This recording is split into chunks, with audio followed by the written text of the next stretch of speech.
Hi everyone. If anyone's there, I know we had a bit of a late start, so the notification's just gone out. Uh, Justin and I had a miscommunication, but it's all good now, other than I will let you know that we have weather warnings in my area. It probably won't turn into anything, but just in case, I figured I would mention that if I suddenly disappear, I'm having storms. I'm guessing it looks like the video and audio aren't synced again, so I'm gonna try messing with the thing and see if that helps.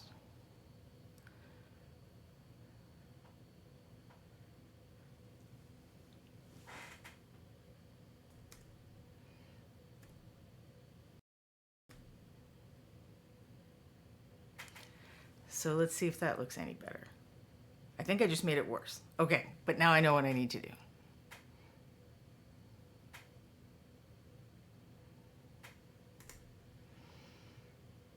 Let's try that.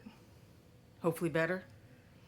Um, okay, so I'm gonna just kind of not vamp, but talk about some things other than the main topic of the stream for a minute while we give people time to get the email and come on over. So I'm going to switch my camera views. So this is a few weeks ago, I worked on this blacksmith, and I had originally we had a vote in the stream of which figures I would work on, and I thought I'd be able to do both of these in one stream, and that did not happen. So I'm back now with the bugbear, and that's going to be the topic of my stream. But while I spend a little time waiting for people to get the email, so this is what I worked on stream last weekend, or last Monday, was using some of the metallic colors in the Reapercon swag boxes to paint non-metallic things. In this case, kind of silk or satin fabric, or like lame 70s disco fabric. But after the stream, when I was looking at these a little more closely, I noticed something, and I just thought I would share that. So I'm really happy with this one. Even if you, let's zoom in a little more even. So even if you look at it pretty close up or upside down, I think it still holds up. I'm less happy with this one, and I'm not sure it's as easy to see on stream. So I'm going to try putting it at a few different angles. But the highlights, I used, I think, a champagne color that was a promotional color. It was kind of a metallic beige. And you can really see the transition lines. So it doesn't make a nice, smooth, blended transition like this. It's very choppy looking, and it just looks a little off. And I think what the problem is, and this is why I like to do this stuff on stream and talk to you guys about experimentation and how even people who've been doing this a while and theoretically know what we're doing, we still get things wrong. And in this case, I think what I got wrong is that I probably should have gone for my second step, the first highlight on top of this color should have been a little more yellow. So I probably should have mixed a gold in with this, or just used a gold that was a bit lighter, and then maybe use that champagne color, mix that in a little bit with the gold for the final highlights, or just use pearl white or something like that. But I think it's the color I used wasn't as saturated as this color, so it just looks kind of off. So the idea of this sound is just my execution didn't come out the way I wanted it, and that happens. That happens to everybody, and it happened to me last week.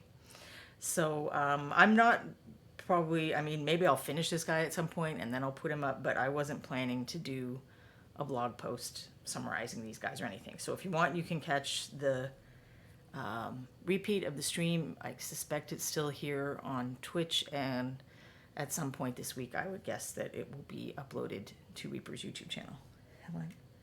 Yes, I have put that there. So what else do I want to talk about? I've been talking a lot about contests. Now, it's not strictly related to contests, and that's partly why I'm going to do this.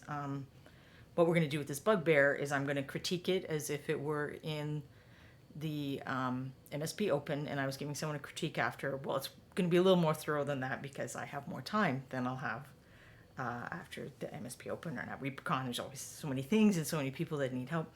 And then I'm going to try to do some revisions and some extra painting on it to address those concerns so you can get kind of a before and after idea of what it looks like to put the feedback you get on miniatures into place. So I'm approaching that from the point of view of the MSP Open, but it is just as applicable if you're just painting miniatures for fun or you're painting for different contests. It's still meant to be relevant information, and that's what I did on this guy. There is a blog post on this, and then of course there's the video, and the blog post is to the video. But I did some general blog posts. So I did one that was just, if you're not very familiar with contests, there's a post up that kind of goes through the different kinds of contests. So how the MSP Open is a show contest, but then there's another style that's, people call it podium or top three, where just the three best things were awarded, gold, silver, bronze. And there's an element of that within the ReaperCon contest because there are special manufacturer awards and things like that that will just award, one or two or three placements. But there's some information on kind of how judging works and some terminology things. So if you're not very familiar with contests, there's that post, and I think it's not the newest one, but I think it's the one before that. Maybe it is the newest one. Now I don't remember. But after I finish the show, I'm going to put up a new post, which is tips for contest entries. Hi, Cyberstorm. And Quindy and Trashorama and Anki. Hi, everyone. Sorry for the late start. And then the post that I put up today is going to be kind of more specific tips for entries. And we're going to talk about some of the topics that are in that post today with the bugbear. But there's also going to be that one. It's painting related, but it's also kind of the hobby elements. Hey, green users, that relate to contest entries, like your preparation and dealing with the base, stuff like that. And some stuff about rules, because it seems funny, but not a lot of times, but almost everyone who's entered contests regularly has had an occasion where they've been disqualified or tripped themselves up because they goofed up something in the rules. So they, the entry wasn't eligible for the category they intended or something like that. And then I'm going to work on a part 2 where it's really more painting, like strictly painting related things, probably. I mean, if I think of other stuff that I haven't talked about, I will throw that in as well. So this was to give you an example on more of a character type figure. And then today we have the monster. Well, he's not like a total, he still has a face. He's not like a worm or bug type monster. So it gets more monstrous than this, but so I'm going to go through the critique, and then I'm going to talk about a general point and probably show some of the Learn to Paint figures from the Kickstarter. Hopefully most of you guys have received your packages now.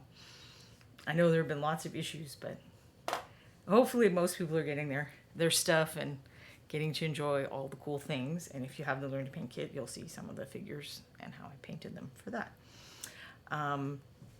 So let me start going through this as if I were giving it a little bit of a critique.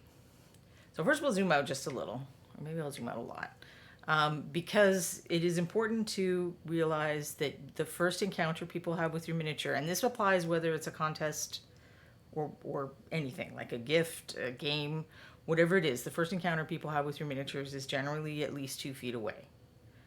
So you need to make the miniature as legible, as easy to read, whatever terms you want to use at that distance. And this miniature actually does a decent job of that. The skin stands out from the armor plates, and it stands out from the loincloth, and it stands out from the boots.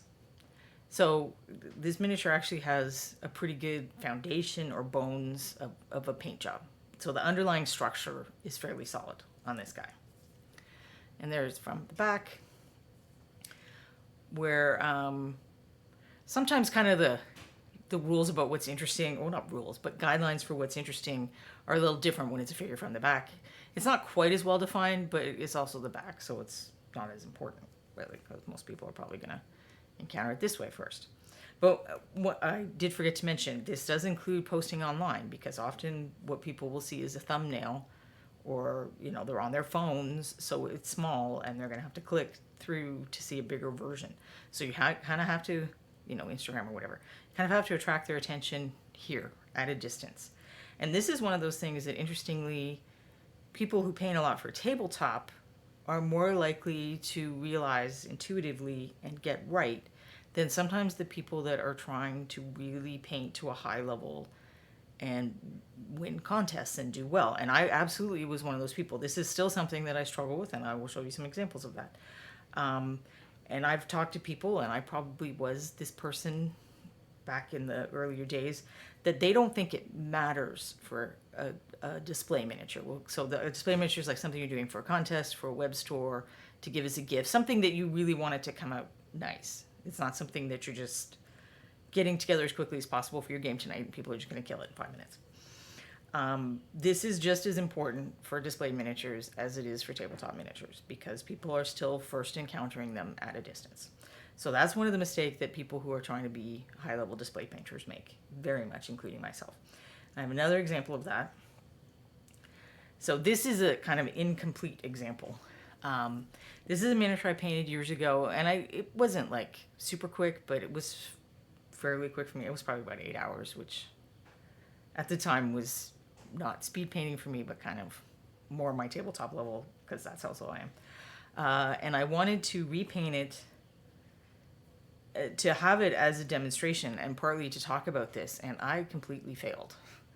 So from the distance, the older figure stands out better. You can more easily see which parts are the skin and the hair and the clothes and the pants than you can see on the updated version.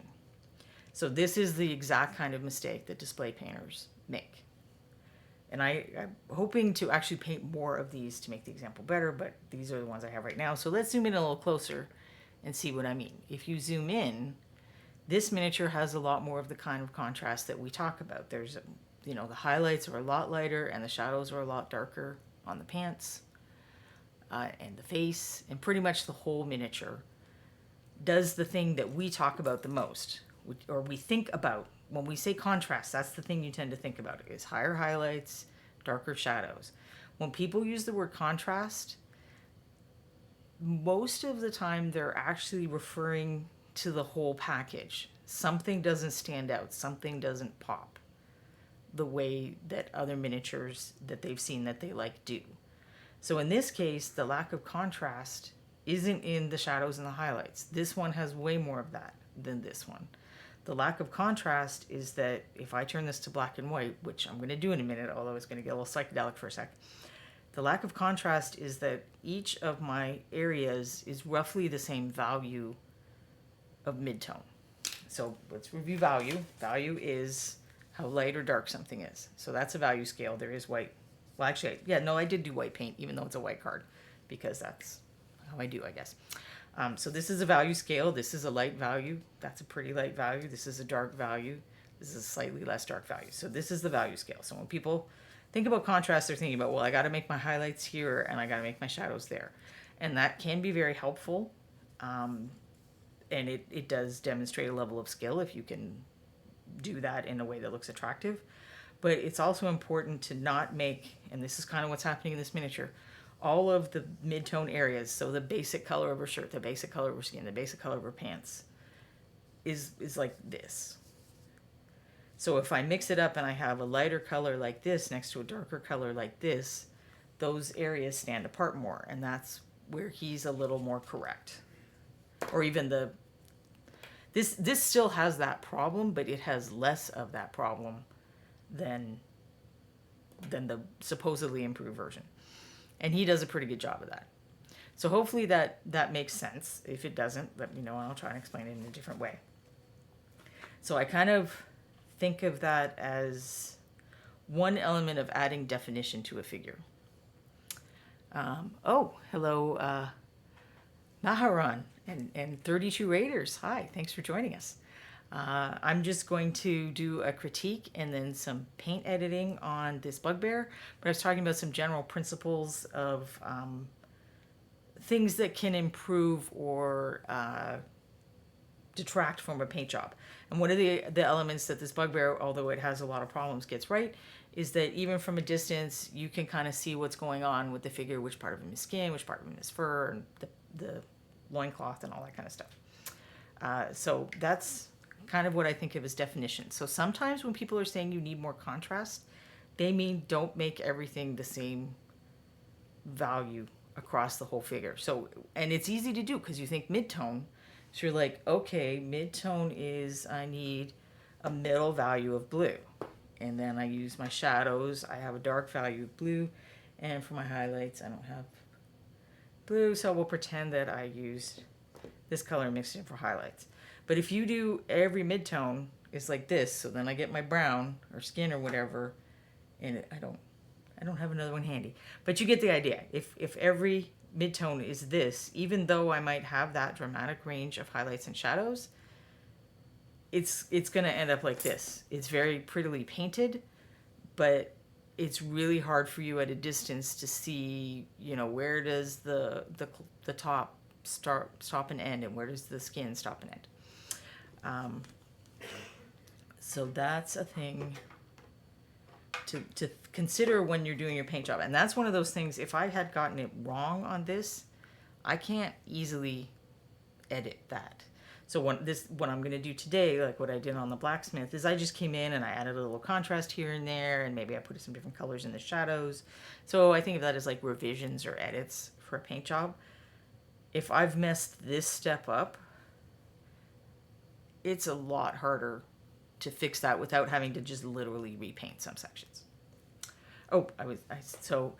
So this camera has a feature where it will switch to black and white, but I have to go through some psychedelic 70s fun to get there. So you're not seeing things. It's going to look weird for a minute, because I just have to click through various options until we get to black and white. And this is an excellent way to test your figures for this while you're painting, is to take a picture and either convert it to desaturate it, or most times your phone will have a basic black and white setting that you can do. So I think you can see the problem even more clearly when I do that. Aside from where there's really bright highlights and some metallic shine, everything's kind of similar grays. It's in the middle here. Well, actually, it's even a little darker maybe. It's like around here on the value scale. Whereas the older version, where I couldn't paint my highlights and shadows as well, works a little better because the skin tone is light enough that it at least breaks up some of that stuff. So we can zoom in a little. And you can see, so the high contrast on the shadows and highlights helps this once you look closer, but from a distance, this is going to look better. So making a good miniature isn't only about your skill in blending and stuff like that, which is a mistake that I made, because that's what I went for. So that's those two. That's Tivial Hellborn Thief, I want to say. I didn't write down I know the number and the name of the bugbear and stuff, but I didn't write down the rest of the people because I kind of decided at the last minute. So now looking at the bugbear in the black and white, you can see what I mean about how the values break up the different sections of the figure a little. So hopefully that makes sense. And it's happening a little less on the back, but it's still there. And while I'm here in black and white, I'll look at some of the figures from the Learn to Paint kit for the Bones Kickstarter, where I had varying degrees of success doing this, because it's just, we have trouble seeing the value of colors. So it's easy to see now that I've converted it to black and white. It's a lot harder when you're dealing with colors, because most of us tend to think red, for example, is a much lighter color. His cloak is red. It is not light at all. Red is actually a pretty dark color. So don't be annoyed with yourself if you're bad at that. Clearly, I'm still not the greatest at that. Also, I had to come up with 12 of these things, so they couldn't all be amazing. But so this figure does what I'm talking about with the breaking up the areas really well. So, I mean, there's not like a huge amount of contrast between his legs and his skirt belt thing. But that's okay because this part of the figure isn't really the focus. There's great contrast here where his face is going to stand out more. The back does all right. Whereas this figure, things blend in a little more. And when I switch it back to color, you'll see that they still blend in a little more. The fact that the metallics are there gives a different sheen, and that's another way of creating contrast between areas, is using paints with different sheens. But even his loincloth, which I intended to be kind of a light tan, in the end I couldn't do it too light or everybody would be staring at his groin, and that's definitely not what I wanted. I'd like people to stare more here. But part of the problem I had with the Learn to Paint kit is that it really is for people who are learning to paint, and if I have you do 6 steps of dry brushing, you're going to get fed up with me. So I tried to keep it to 3 or less for almost all the miniatures. This one does a better job with you can tell what things are. Between the difference in sheen and the difference in value, I think it breaks it up pretty well. And the back doesn't stand out a lot in the black and white, but it does all right. This is another one where I didn't do it as well as I would have liked to. It gets trickier. I was trying to include a variety of skin types, and it gets trickier with medium dark and dark skin tones, because then you kind of have to put light colored things around them to really bump up the contrast, or you do have to do, higher highlights, darker shadows. So if you think of like a classic vampire where it's very pale skin and very dark hair, the definition is built in to that character, and it's a little harder with some other types of characters. And this is another one that I think I did all right at it. So her skin stands out a lot. In black and white, the clothing isn't very distinct from the clothing elements aren't very distinct from one another, but I'm going to switch it back to color now because value is probably the most important tool you can do this with, but your color selection is kind of your backup tool to make this happen. So I think there's going to be one weird color and then we're back to normal. So when you get to the color version of this, the clothes stand out a little from one another because it's green against purple, which they're not, hold on, I'm forgetting the term now. They're not complementary colors. So complementary colors are colors that are directly across from one another on the color wheel. And those are the colors that will have the most contrast to one another. But kind of your runner up is a triad. So these are colors that are equally spaced around the color wheel. And this, in fact, is the exact triad that I was trying to go for on this miniature, is green, purple, and then like orangey brown. So that helps this figure a little bit since there's a little bit of red in her skin, but if I put a little more red in the skin, that probably would have helped more. It helps this figure a lot because it's red against blue, and they're also evenly spaced. This is the other main color triad, which is yellow, blue, red. So it's a pinky red, and the yellow is the gold of the metallics, but it's still that triad.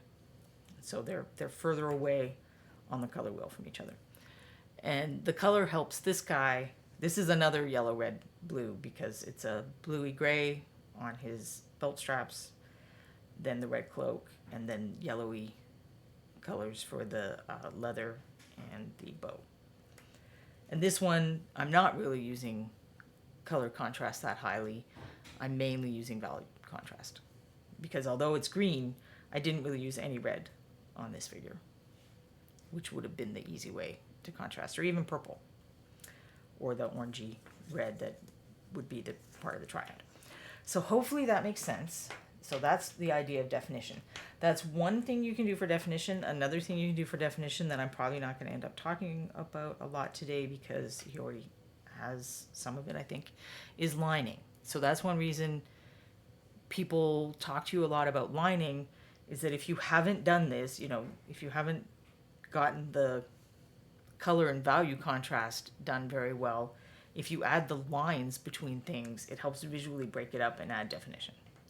And these don't have a lot of lining. So if I added lining to this figure, it would really make the contrast jump a little more.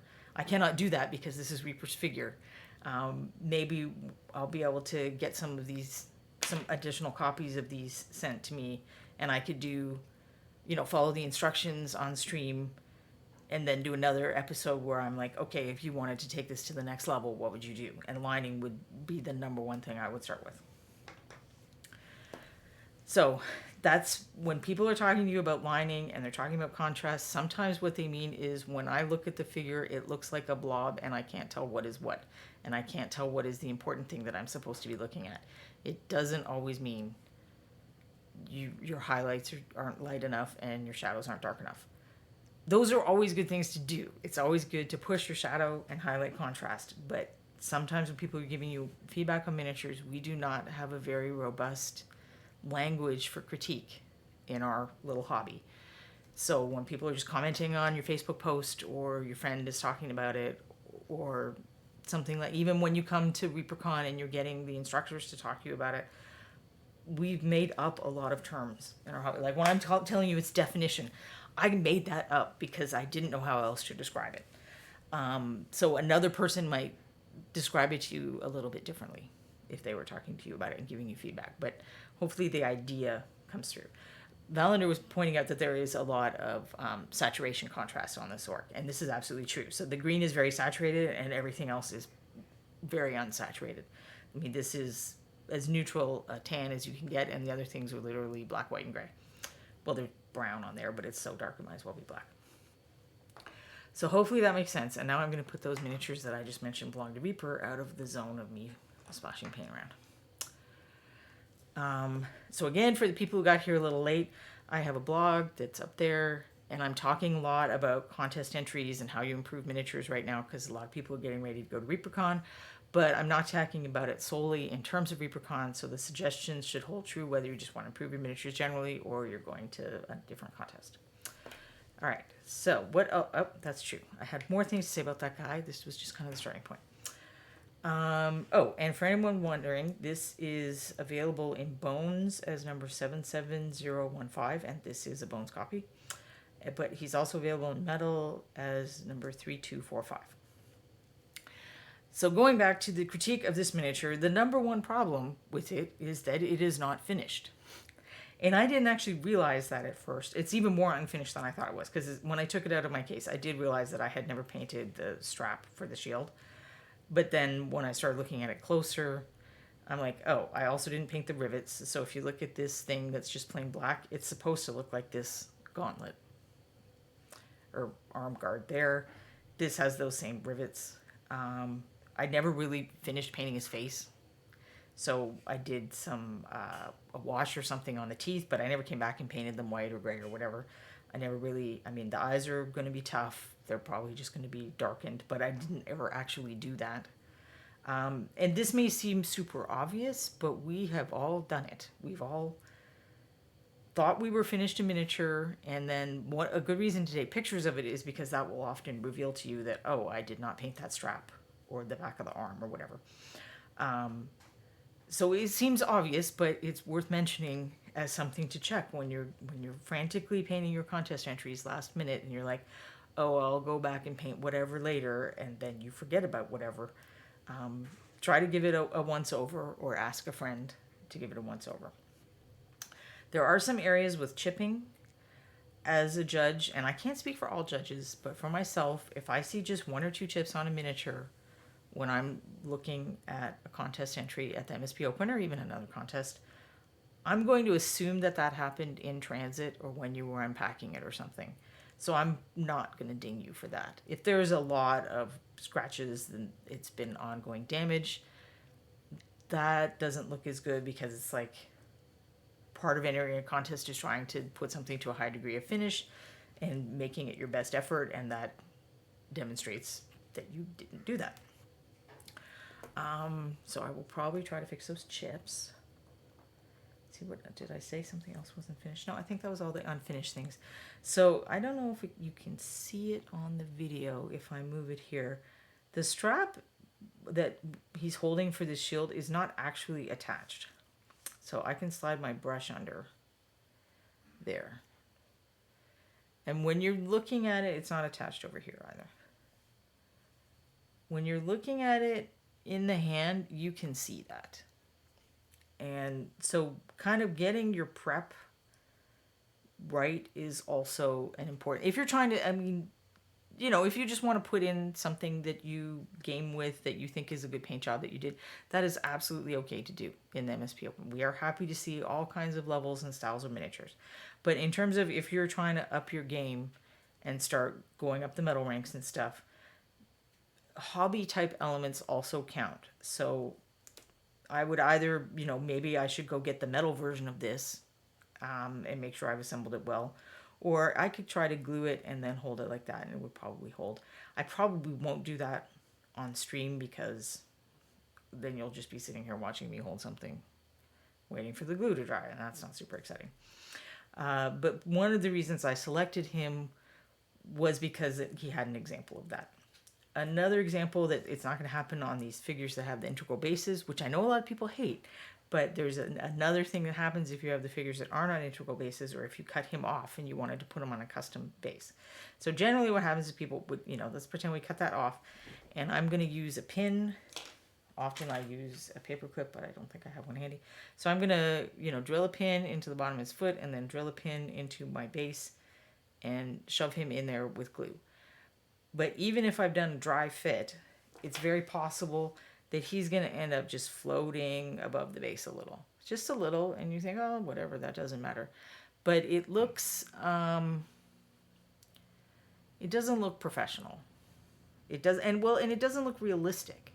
So it breaks the illusion that this is a real guy in a real place. Because if you look at him on the integral base, or you look at this guy, the feet feel solidly planted on the ground. You can get the illusion that there's weight to the figure and gravity's pushing him down into the ground. If the feet are floating slightly above the base, you break that illusion. Death Ray, in a good way, says, do they make some kind of filler to use on problems like that strap, or is that unnecessary? And yes, they absolutely do. There are a couple of different options. So the most common one that people are familiar with is to use 2-part epoxy putties. So a popular one is green stuff. One I like a lot is epoxy sculpt. And Milliput is another one that you will see people talk a lot about in forums and discussion groups and stuff. So the 2-part putties, there's an A and a B, and you have to mix them together, and then you can get a little bit of that. And you could even use something just like a pin, or let's see if I can grab one. These kinds of toothpicks, especially, you can put a little super glue on the end and it'll harden the tip. They make great sculpting tools if you don't want to go buy something special. And you can get the flat toothpicks too, and kind of, you can even carve or cut various shapes if you just need to do very basic, you know, basing and gap filling and stuff like that. So then you push it down in there and you try to get it flush so it looks like a natural connection. And the same thing if the foot had the pin, you would shove the putty in there. One of the reasons I like that epoxy sculpt is because green stuff is not water soluble. So you use water as a lubricant on your tool to smooth things, but epoxy sculpt and Milliput are actually water soluble, so you can get a damp brush and kind of smooth things out and more easily make a join. For something like this, another possibility is something they call modeling paste. Vallejo sells something called plastic putty, which is essentially the same thing. When it's called modeling paste or molding paste, I'm talking about products that are made by Golden and Liquitex, and any company, any large company that does acrylic paint. If you're in a different country, if you're in America, you should be able to find Liquitex and Golden products, no problem. But if you're in another country, look for something called modeling or molding paste made by an acrylic paint company. And it's like a thick, it's kind of like icing. And it dries, you know, if I shoved it in these little openings, and that may be what I use to fix this, it'll dry within 10 minutes and be paintable. And I don't even need to prime it because it's already an acrylic product. So for small gaps where I'm not worried about structural integrity, I like to use that. If you want the whatever you fill the gap with to contribute, you know, if I put this pin on and I want to help back up how well the miniature is sticking to the base, I'm better off to use an epoxy putty because that adds a little bit of a structural element where I don't think the modeling or molding paste really does. So when I was saying like hobby kind of stuff counts if you need up your game, those are the kinds of things that I meant. Um, let's see what else is wrong with this guy. So the back of the shield, I went nuts doing shading on the wood and stuff. And there's a little bit on the metal, but the metals are kind of boring. And the metal on here is even more boring. So it would benefit from having more shadow contrast. But also, this is a bugbear. He probably doesn't take care of his stuff real well. I could add some rust and weathering and stuff like that, and that would make that, because this is a big weapon. I mean, I had my little sure force gallon. Now I've lost him again. Nope, I have lost. But if you compare it to a normal person, I mean, it's the size of this guy's torso. It's a lot of landscape. So making it more interesting to look at is definitely a smart thing to do. The belt buckle and the gold accents have a similar problem, but they're smaller, so it's not as dramatic. Let's see. So I talked about how the face is not done. So anything I could do to define that and add interest is definitely going to contribute to it. If a miniature has a face, people are drawn to look at it. We literally have a area in our brain that looks for faces to interpret their expressions and stuff. The skin is pretty good. There's decent contrast between it. I could add more bells and whistles, and I probably will. But in terms of if I was assessing this as someone's miniature at ReaperCon, I would think that they had done a decent job. Let's see. So kind of I was talking about this in the when I was talking about the definition and the problems with that. But consistency is a thing. So let's say I had painted this skin like the best skin that I have ever painted, that I have won gold medals with. But the rest of the miniature looked the way it does now. I would not get a gold medal for that miniature because consistency matters. So you're not being judged only on the best thing you did. You're also not being judged only on the worst thing that you did. Think of it, we're averaging your figures. And this is, people are often surprised by which of their figures we pick to judge in the MSP Open. We often get more questions about that than what their metal level was. They're like, why did you pick this guy? I don't think that guy's very special compared to this one where I did OSL or I did NMM for the first time or I did whatever. It's like, okay, but if you were focusing all of your attention on that special thing and you didn't kind of put some effort into the rest of it, and there are areas where, it's just a base coat and a wash, but you have this other miniature that it's not flashy, but it's more consistently good throughout. We would pick the more consistently good throughout miniature. So Pendrake TG says, icing, the first time I've been able to tune in today, I hear icing for some sort of gap filler. And then he said his weapon is the size and mass of 2 Smithy's handfuls. Yes, when I was talking about icing, I was talking about a gap filler, which is modeling paste or molding paste. And then Viejo sells it in small bottles, and they call it plastic putty. And it kind of, you can use a brush or a toothpick to get it out, but it'll do peaks like stiff frosting. Well, which sort of makes it annoying to work with, but it's also water soluble. So once you get it where you basically want it, if you have excess, you can brush it off with a damp brush, and you can also smooth it out to make the joints more even. Like, so you can't see where the joints are. So the consistency thing, I talk about that a little more on the blog entry that I'm going to put up this afternoon, and I have some other visual examples of that. So on the back guy of this guy, so the way this miniature came to be is I used to do kind of a little paint day locally once a month, and I also run paint takes sometimes. And this is the figure that I just kind of kept around to work on when people weren't asking me questions or needing assistance. So I probably painted this over, 6 months or 8 months or something, 10 minutes, 15 minutes here and there. So he reflects that. He's a little bit all over the place in some ways. And I would say back here is an example, like why is this bag blue? There's no blue anywhere else on the figure. That's not even the same color blue that I could have drawn things together by using some of that blue color on the metal. Valander, I think liquid green stuff is the same stuff as modeling paste or molding paste. Everybody's formula is a little bit different. So they're all some kind of acrylic product. Some of them are a little harder once they're dry. Some of them it's easier to scrape them or sand them once it's dry. And some of them it's very hard to scrape or sand once they're dry. But they're all basically the same product. It's just everybody's formula is a little bit different. But it's not liquid green stuff, and you shouldn't be paying the price that you pay for that. And honestly, the Viejo stuff's a little overpriced. You pay a lot less per ounce if you buy the big bottles from Golden or Liquitex, but you pay more for a container. So you're going to pay $10 or $15 for a full container of it, and you can get just a little paint bottle size thing from Viejo, and it's going to cost you the same as a bottle of paint. So you kind of have to decide. The other problem I have with liquid green stuff is that it comes in Games Workshop paint pots, and Games Workshop paint pots do not keep things wet and preserved. So the bottle of liquid, I probably should get another one, because I'm telling you that when I tested it, it seemed the same to me, but this was years ago, and then my pot dried out, and then I'm like, well, I already have this because I bought the golden stuff. So it's possible that they've changed their formula. And I should try it again, but I hate their paint pots so much that I resist buying their paints.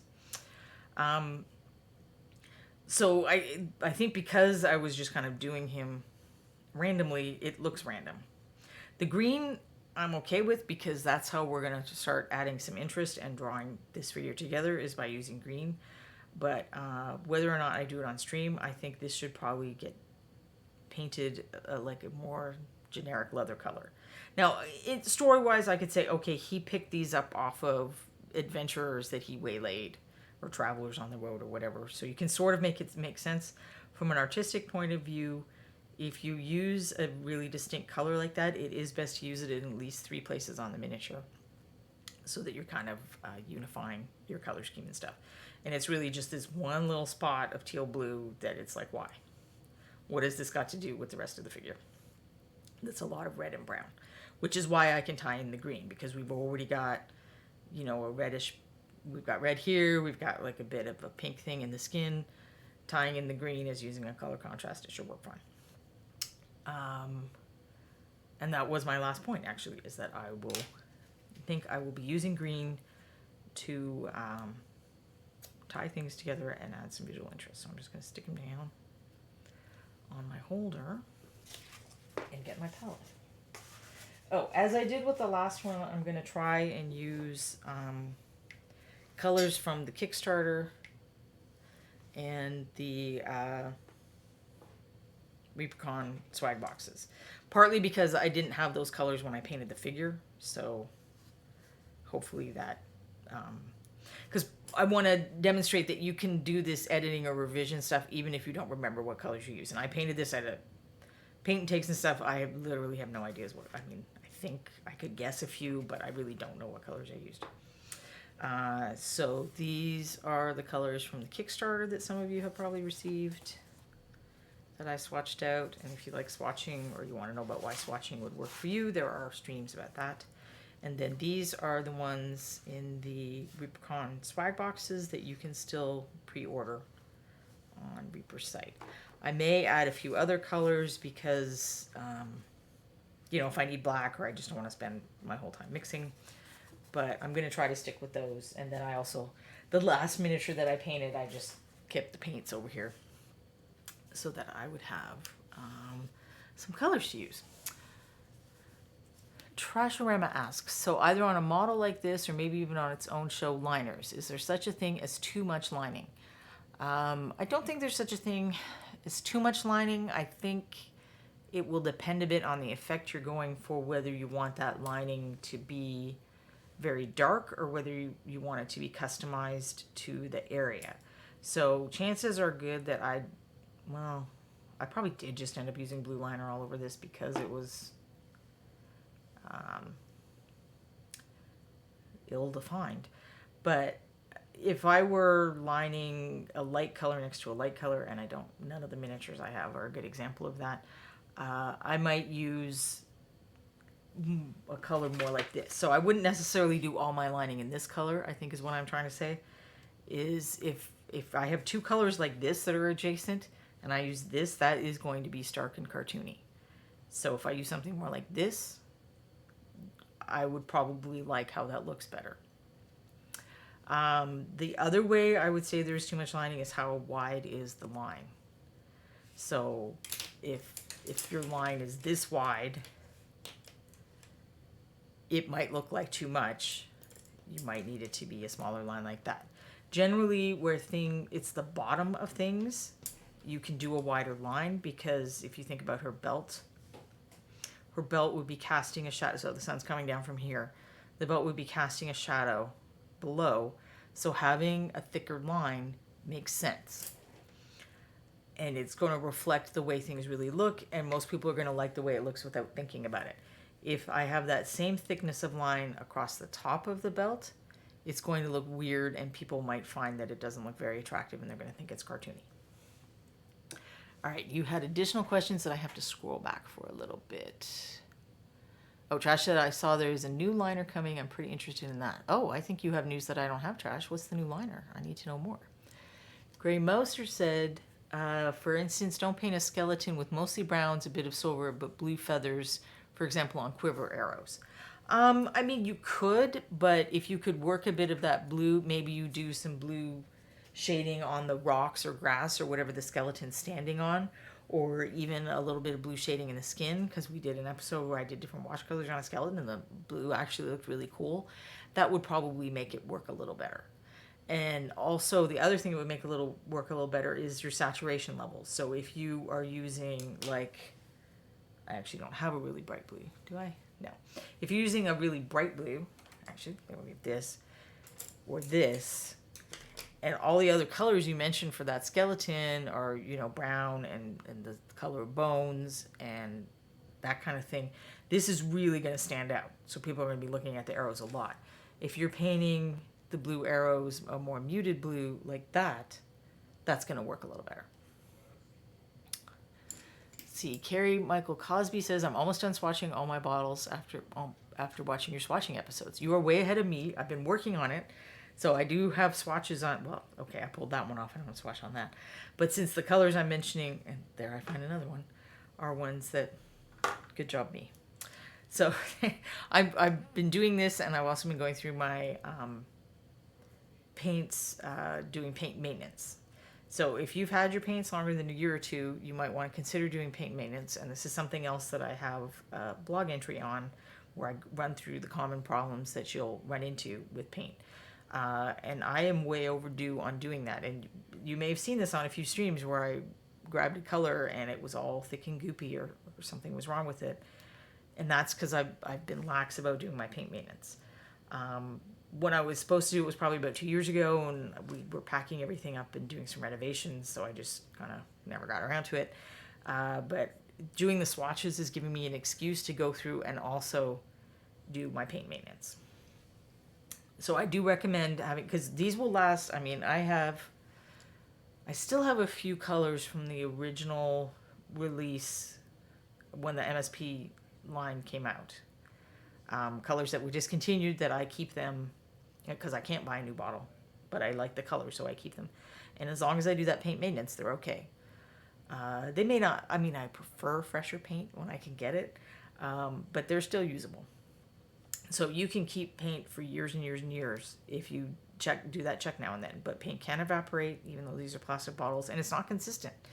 I might have 10 paints that I bought at the same time, and one of them thickens up a lot, and the other 9 are fine. The one consistency I found is metallics go bad faster.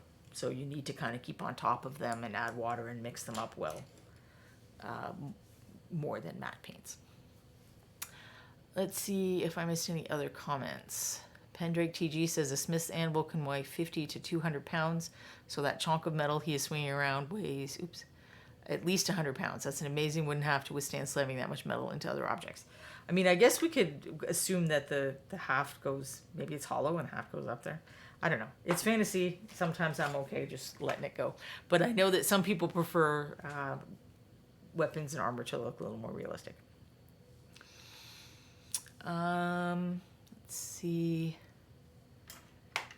Yes. So Pendrake TG mentioned the buzzy mixy thing that Trashorama has, and I do have one of those because I have hand and wrist problems. But here's why I don't shake my paints on stream, because that's a great noise you don't want to hear. So I try to shake all the paints I know I'm going to use before I start the stream, so you guys don't have to listen to that. I have my mic on mute while the little, starting soon screen is up. Mal Drake says, to be fair, the bugbears are absolute units. Well, this is true. Oh, that's what I need. I need a palette. Because how do we paint without paint? So hopefully the focus will behave. I've been finding that it doesn't always like when I have the palette in the background, but I want to give you guys an opportunity to see the paint if I can. All right, where do I want to start?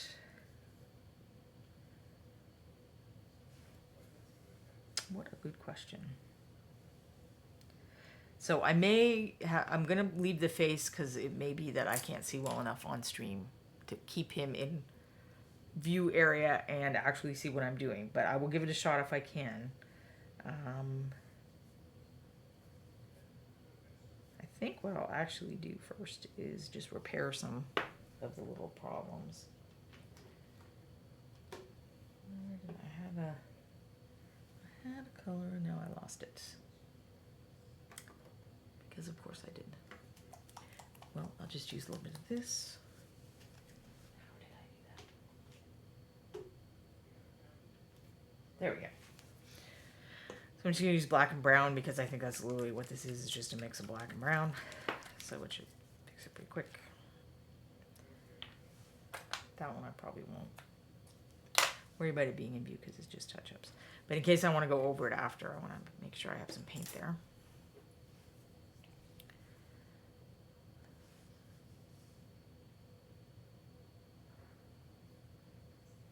And then I think the other area that had a scratch is the edges of his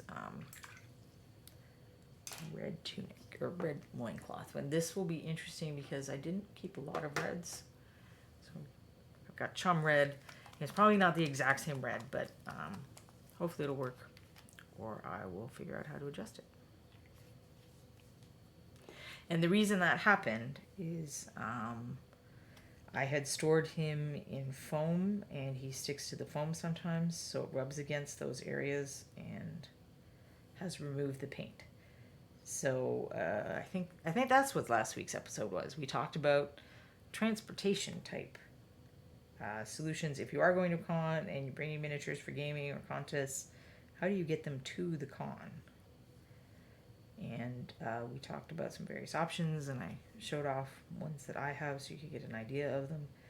But the foam that I have, if I put the miniatures in and there's direct contact between them and the foam, this has been happening. So what I'm probably going to do is just put little pieces of saran wrap in the foam cubicles, and that should hopefully help it. All right. I kind of want to mess with the contrast on the metal first, I think. So I probably used blue liner originally, but I think I'm going to play around with this Death Knight Black. That looks like a color that should do the trick on that. And this is just some steel color or another, and I'm sure I can use some other steel color or another if I need to do some fixes. Make sure that's on enough. So because I'm painting over metallics, I've found that using medium, in this case brush on sealer, helps it stick a little better. So I'm just going to go ahead and thin it down with a bit of that.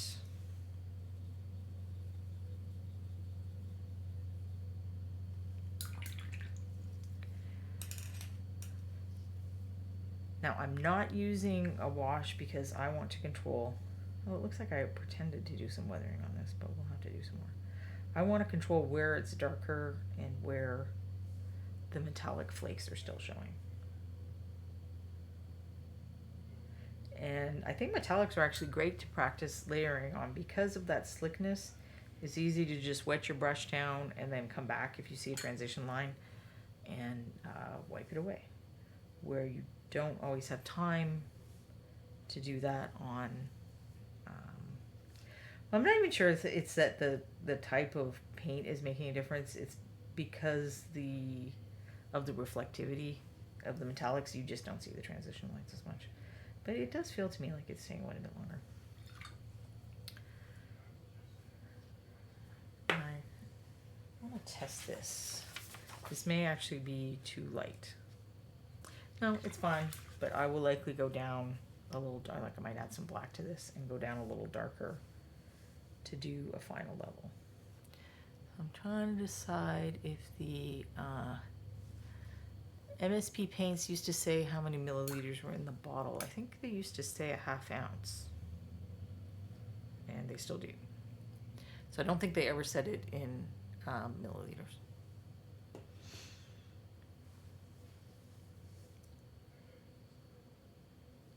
I want to say 15 for some reason, but I could be making that up.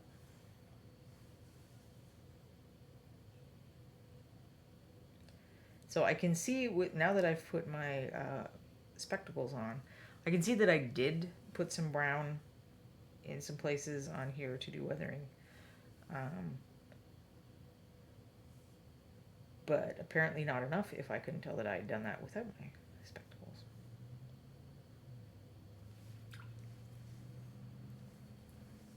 It may also be that part of what the metals need is highlights. And to just add a bit of a lighter silver color in spots to make things shine a bit more. I think I just want to use straight paint for some parts of this. Valander says, I know that most bottles like that are often slightly overfilled to 17 or 18 milliliters, but I don't know about Reaper. That would be a question for Sadie Rand. That would indeed be a question for Sadie Rand. I will admit, I sometimes test, like, is my bottle getting low? I sort of do by weight. Like, I'll pick up one I know is pretty full and then pick up another one that I've been using. I'm like, oh, is it low? Do I need to order some more? That's my super scientific test. If I still had out my, I used to have like a little postal scale thing out on my kitchen counter. Well, it was a food scale, but I did sometimes use it for postage. If I had that, I would do it more scientifically, but I put that away to make room. Alright, now I'll work on the weapon a bit. The weapon is a tough shape, I think, is part of the problem. And I may have weathered it too much. Might be the other problem, because I'm seeing, now that I'm looking at it, I think the problem may be there's not enough metallics. There's too much matte paint, but I am going to bump up the shadows on the undersides of these spikes a little bit to emphasize their spikiness.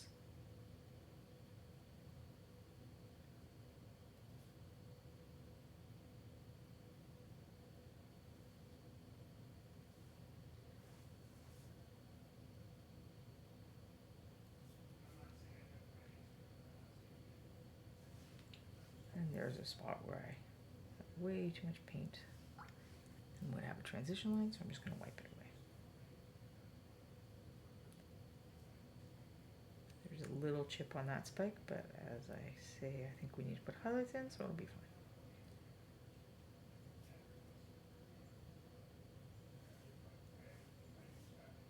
And it could use a little more lining here where the metal meets the wood haft, because that's one of those areas where, you know, the sun were coming from above, this part that pokes out would be casting a shadow down onto the weapon haft.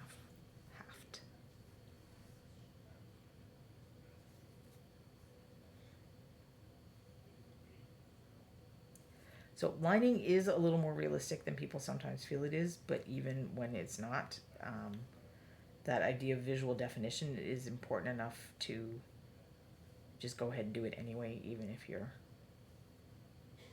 like super into realism. which is typically the reason people will tell me for not wanting to do lining. But if you control the size of the, the width of the line, and you customize the colors and the values to the things that you're putting the lines between, that will help you feel less like it's less cartoony.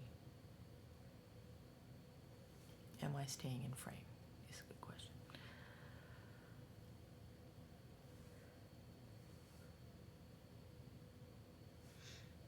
Lining is like eyeliner. Yes, eyeliner or mascara. It helps the eyes stand out. And here's an example of where you can, well, that's not a great example.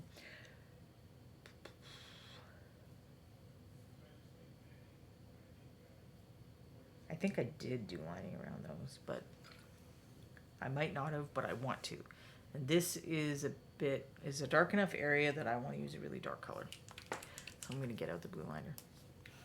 Trashorama says, I demand realism of my bugbears. I want my bugbears to look exactly like the bugbears I see at the grocery store. Well, those are domesticated bugbears, though. That's a totally different kind of bugbear.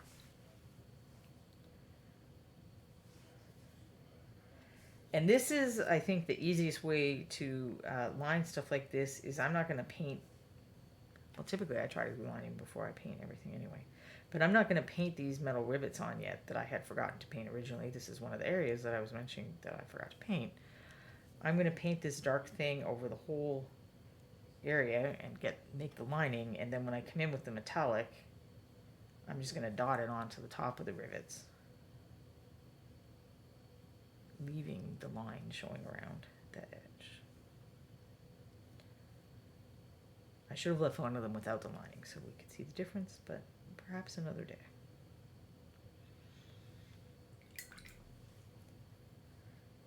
I'm not sure I did do that on the gold. So let's see if we can align one side of the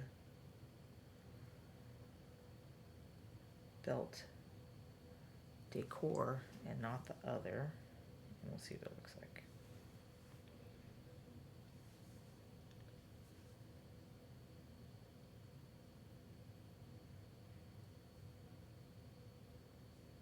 It may not be super obvious on this particular figure because it also helps. You don't always have to do lining if you have that good contrast between areas. So if I'm putting, a light colored skin next to a dark blue shirt, the need for lining isn't going to be as apparent because those are two very different values, and essentially the dark blue is creating the lining for you.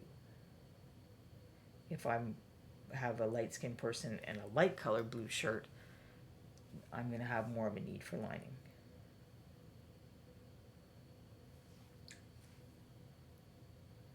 So I don't know how obvious it is.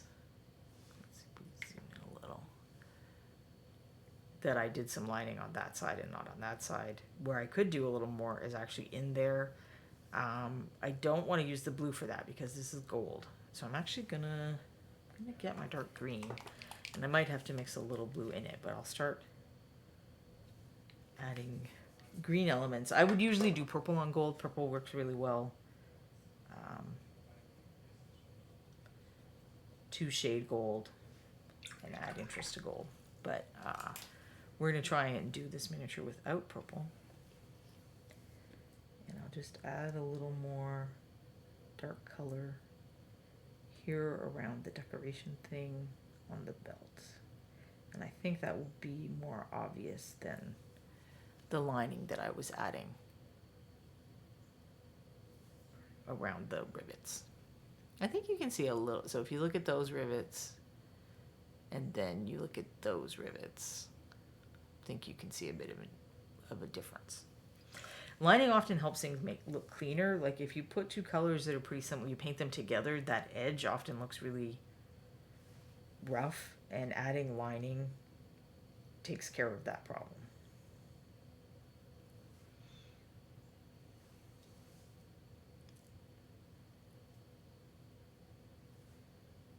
Makes things look cleaner. blue liner was looking weirdly green for a minute. But I will also add a bit of that darker green on this side of the decoration.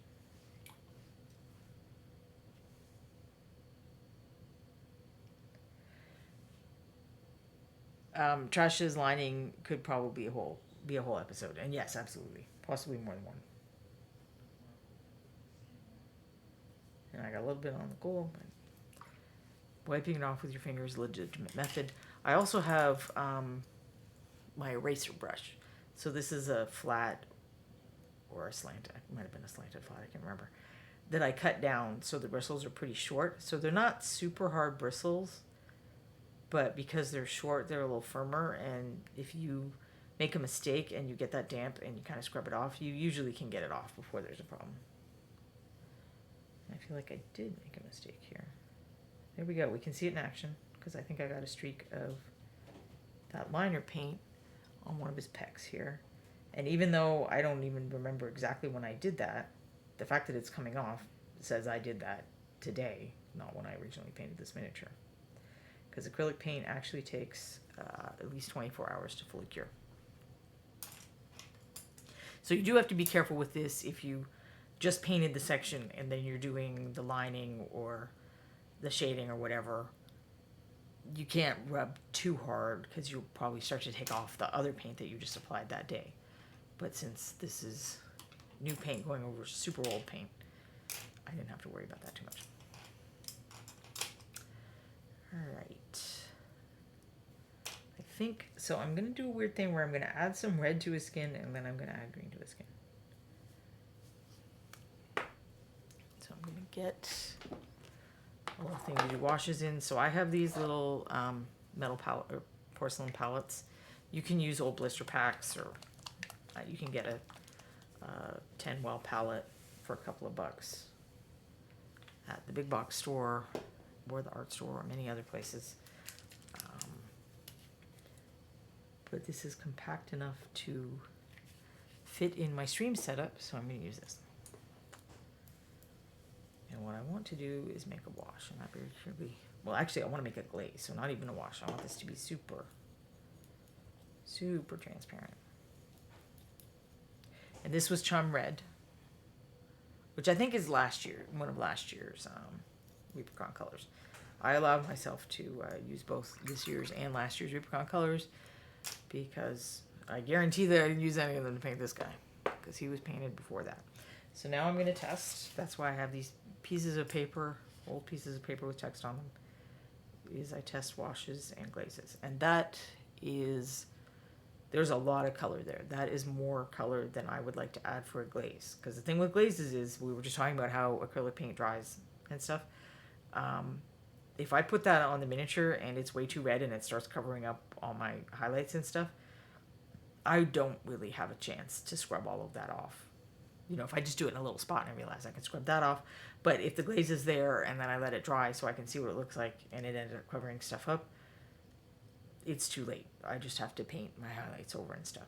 So I would rather start with a more transparent glaze and have to do multiple coats or have to add a little more paint or something and do it again, because the glaze part is like, 5 minutes out of my life. Then I want to make a mistake with the glaze and then have to go repaint a bunch of stuff. So I really do always test my glazes. I don't always test other stuff when I'm not on stream, but I 100% really test my glazes.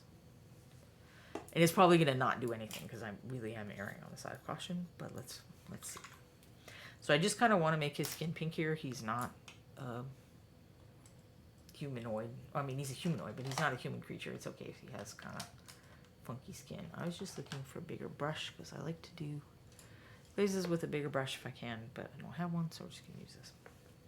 So this is a one. I mean, this is a decent sized brush, but I would often do, because for the bigger areas of skin, I would use a 2 or something. Because the other thing I find with glazes is that if you get them, I don't know, to apply them evenly using a large brush and getting a lot of surface area covered helps a lot. I don't know, I had a very long week, so I don't know if I'm making any sense today. It feels like 2 weeks since I did a stream, and I know that it is not that long.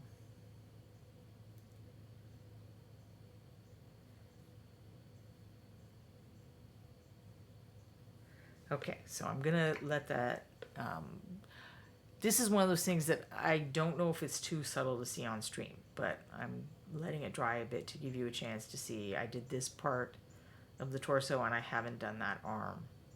So it is subtle, I'm just pinking it up a little. It's not supposed to be dramatic where you're like, oh my gosh, everything's so red now. So that's one of those things that I don't know. It's sometimes hard to figure out if I'm showing it to you guys because does it show up on screen? I don't know. Here's another place where I think I got liner paint on the skin and I may be too late in rescuing this.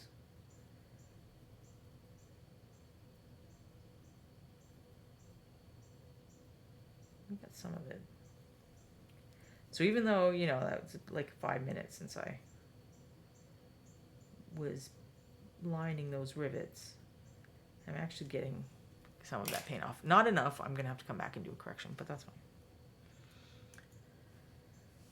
That's why I prefer to do my lining kind of as I go if I can. It can be very nerve-wracking to be trying to line a completely painted figure. So if you hate it for that reason, I 100% understand why.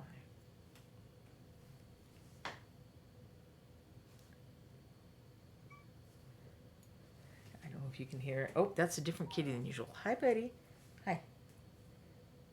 You're too big to pick up, sorry. I see that my husband has closed his office door, so that's why I'm being visited by the other cat. This arm was the unimproved arm. Although I think now I have put some on. I still haven't put any on the hand.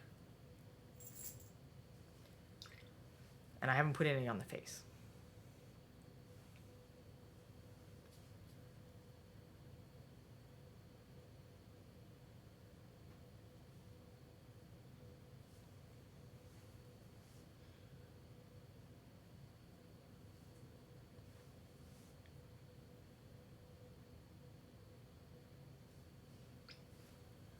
Now I am going to, so last chance to look at the, so that's the one section, the face and that hand are the only section I haven't done it on yet. So this is kind of the last chance for a comparison before I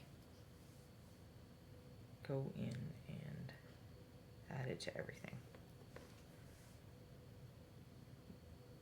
When I used to show the glazing technique for doing shadows in skin classes. And when I would do it, even live, it's subtle enough that I would do like half the figure, like literally just half down the middle so that I could pass it around and people could see the difference. Because if I didn't do that, it's like you wouldn't believe that I had done anything.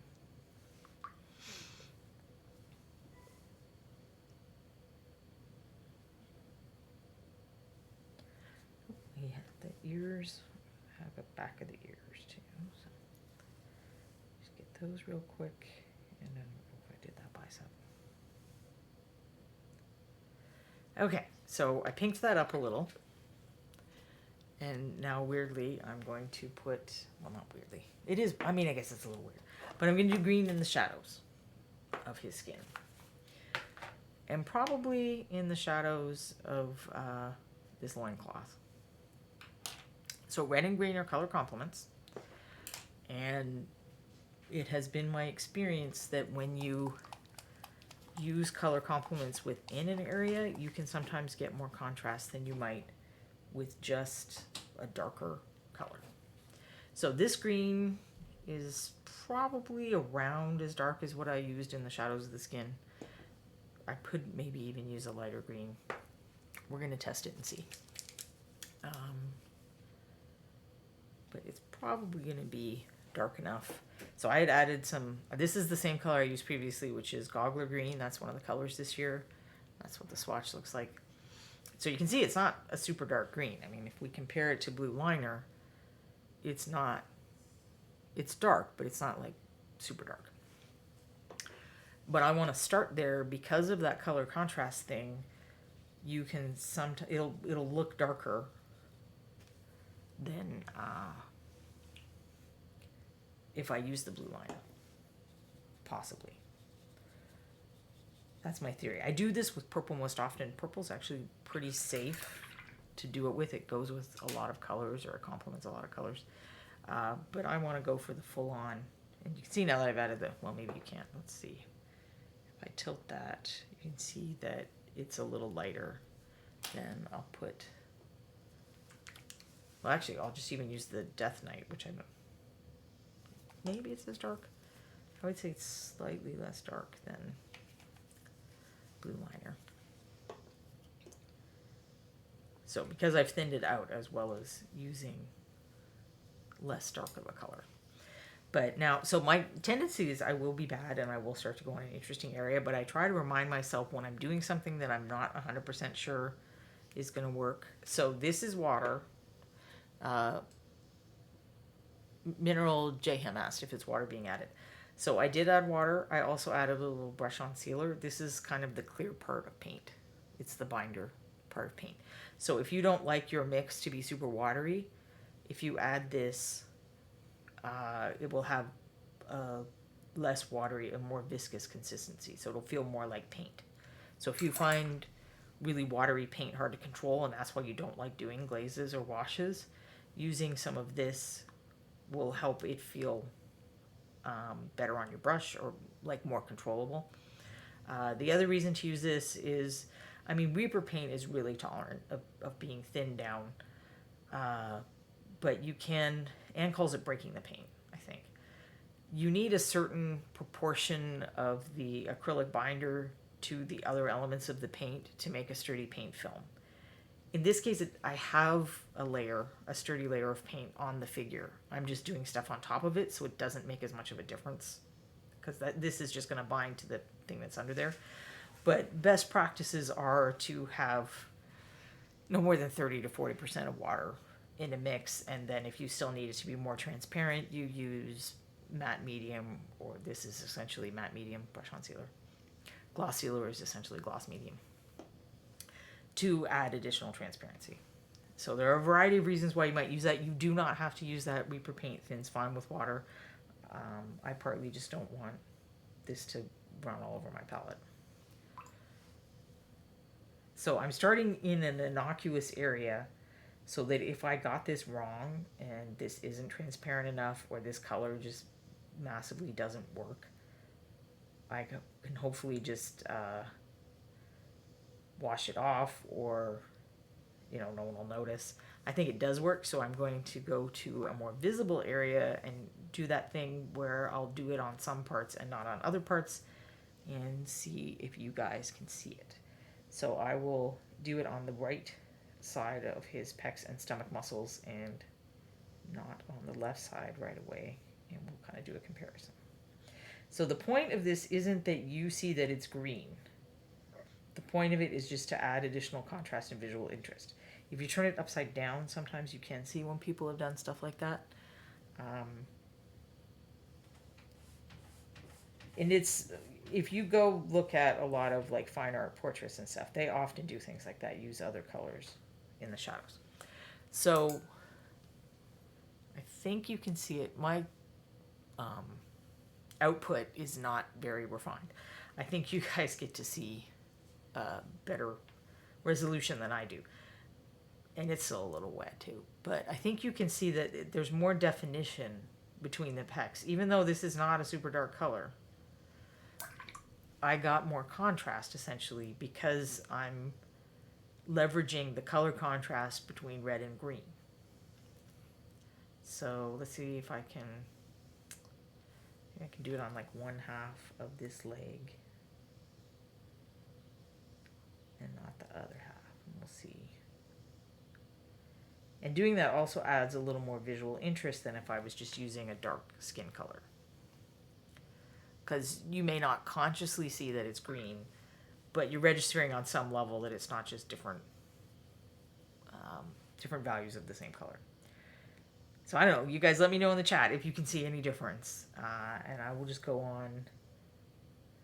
I'll try to stick to the right side for now, and then go back and do the left. Now I am being pretty careful to keep this in shadow areas. If I go where highlights are, you will be able to see that it's green because I'm painting over a light color and it's going to be a lot more obvious.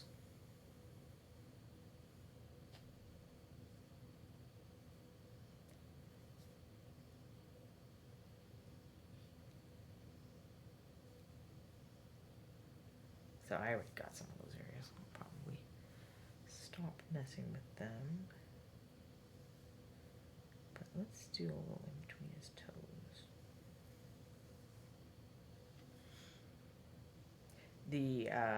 His toenails are another one of those areas that I never did paint.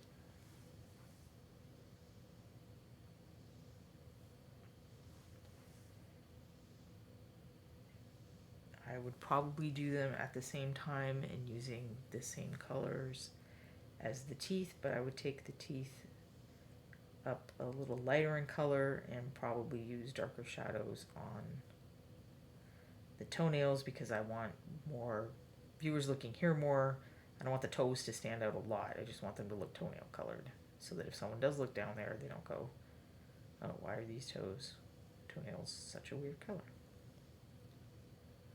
If that makes sense.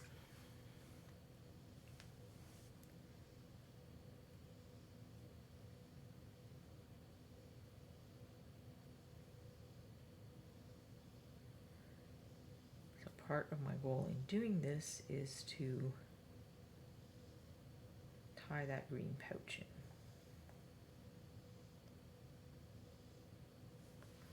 All right, I think that's all the skin. I do want to do the same thing on the skirt, and I'll try. I think this color is going to be too light for the skirt, then I'm going to need to go to that other color.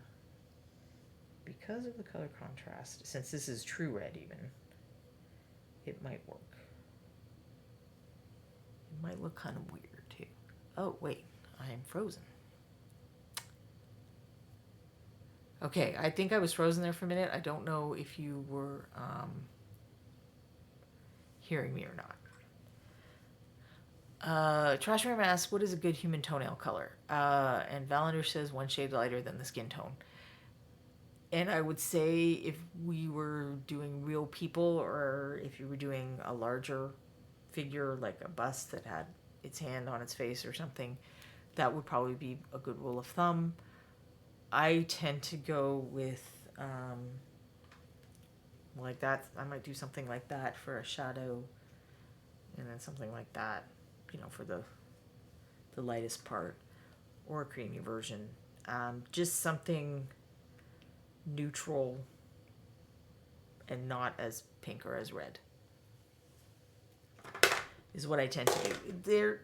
I have done fingernails on human sculpts. Occasionally they're sculpted in. I've occasionally done, I don't know, fingernails, faking the fingernails. It does depend on the sculpt whether I do it, because some of them it's going to look weirder if I do it than if I don't. I tend not to do nail polish unless the fingernails are actually sculpted. So a colored nail polish I probably wouldn't do unless I'm reinforcing something in the sculpt instead of trying to force something in the sculpt. Again, it would depend a bit on the scale. I might be able to pull it off on a slightly larger scale.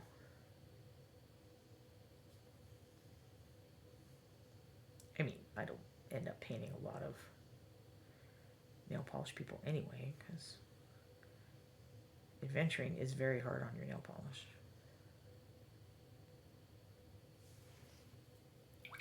All right, so I don't know if you can tell there's a difference or not, but I think I do need more highlights on the skin as well. So I'll start here. So what I like to do if I'm doing these edit revision type things, and I want to add more highlights, I like to try to find something that's similar to or maybe even a little darker than the general area I'm going to apply to, and then go up from there. If I go in too light, I'm more likely to get transition lines or it looks stark or weird or something. So I'm starting with, this is no longer called Barbarian Flesh. That's why I have it underlined. Do I know what it's called now? Apparently not. So I'm going to start with that, which is in the Bones line. Bones MSP. And let's see. Since I have been using the green in the shadows, I'm going to go up with the Peachy Flesh. I like a color with a little bit of yellow in it for skin highlights. And if I really want to get crazy bright, I will use Yellow Mold, which has a little yellow in it. So I often like this better than Linen White. Linen White's a good solid choice, and it should mix well with most skin colors. But I like to do the color I really liked was, what the heck was it called? Bright Skin. So there's the Bright Skin Triad, which was canceled, and I like Bright Skin Highlight. But I'm trying to not use too many canceled things on stream. I reserve the right to use canceled things when I paint Webster models, however. I don't typically thin my paints a lot anymore. I tend to use more steps in between, and tends to use fewer steps and thin more, so there's not necessarily a right way. Also, when I started out, I certainly thin my paint a bit more than you're seeing me do here, and I will probably have to do some intermediary mixes. That was not my Clever Pro Pokey tool, because my Clever Pro Pokey tool is still in the wrapper, because I'm like, well, do I want to keep it mint in box, or should I unpack it? So I haven't unpacked it yet. I think I'll just have to go ahead and do that, so I can actually use and enjoy it. So yeah, that is definitely too strong a transition. If I were painting this skin and I put this color over this color, you would absolutely see the lines. So I'm just going to mix a little null step. And honestly, now that I'm seeing this on the palette, that maybe is darker. This is the trick of this thing where I'm revising the paint. So I've been mostly adding darker colors now, and that's a little easier to do. I'm trying to add lighter colors. So I'm trying to figure out, is this color or this color closer to where I'm going to put the paint? I may get it wrong. So again, I probably want to go over to a section where it doesn't matter if I make a mistake as much. So this may be too dark. This is what I'm trying to figure out. And it turns out it's not. It is very similar in value. And value is what I'm trying to match. So this is definitely not the same skin tone that I used to originally paint this. But if I get the value right, that's okay. It doesn't matter. It should still look right. I don't think I didn't bring my photograph example of that.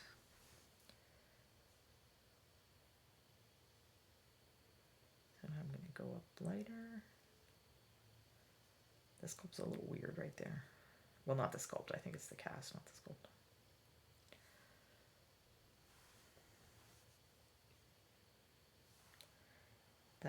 So I just painted on my thumb, which I do still do occasionally. I'm trying to decide if this paint, because it's a bit of a jump in value, and is it too opaque? So I'm going to get my paper because I found my other test inconclusive. Maybe just a hair. Moonglow Mimi says, I actually won 2 of them on 2 different shows, so I have 1 to use and 1 still in the package. Oh, Moonglow. We are all very jealous of you.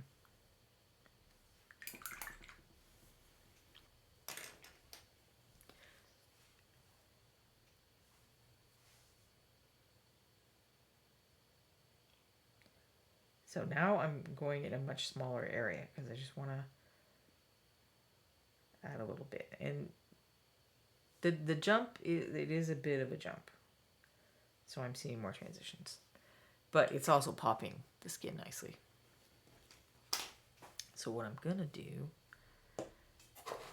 is throw brushes on the floor. That's probably what I'm going to do.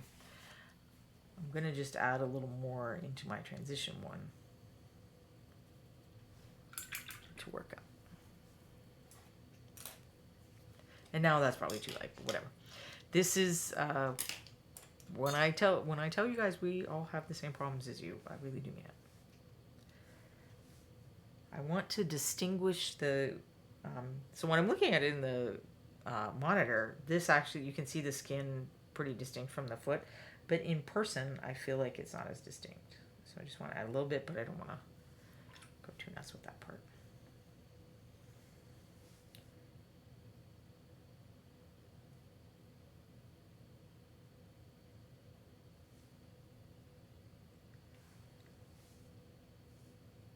The other thing, so when I was first doing this, and this is, we always forget to tell you guys about this because it's so automatic. If you watch people paint, and I bet you could go to just about any stream, very few people you're going to see go straight from here to here. Now you have those people, there are people who just put the tiniest little tippy tip of the brush in there and there's barely any paint on there.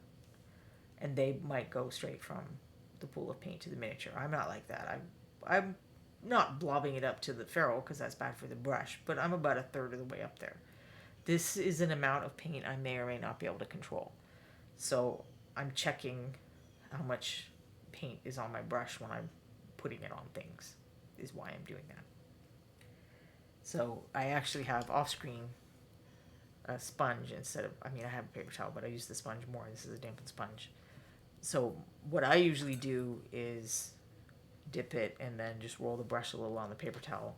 And then if it's detail work, I will probably still test the load. But if it's just kind of general stuff that I do a lot, I'm usually pretty confident that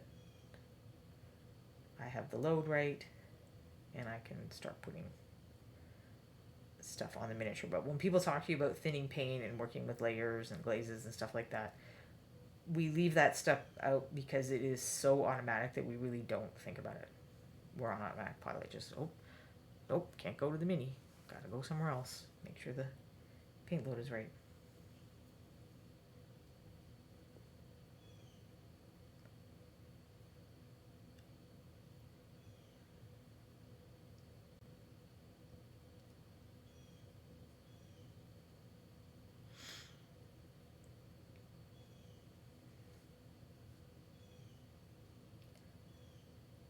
I like to highlight Knuckles pretty well because if you look at Knuckles, you're seeing both the effect of the light and also the fact that skin is slightly translucent and you can see the cartilage under there. So elbows, knees, knuckles are all places where that happens.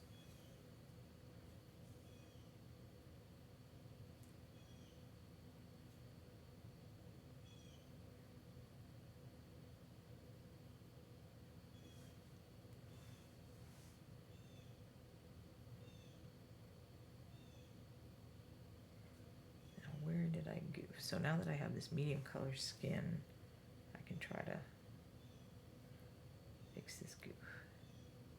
Which I'm now wondering if it is actually a mold line and not a goof.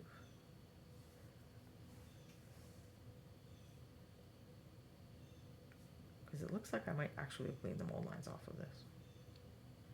And just missed a spot.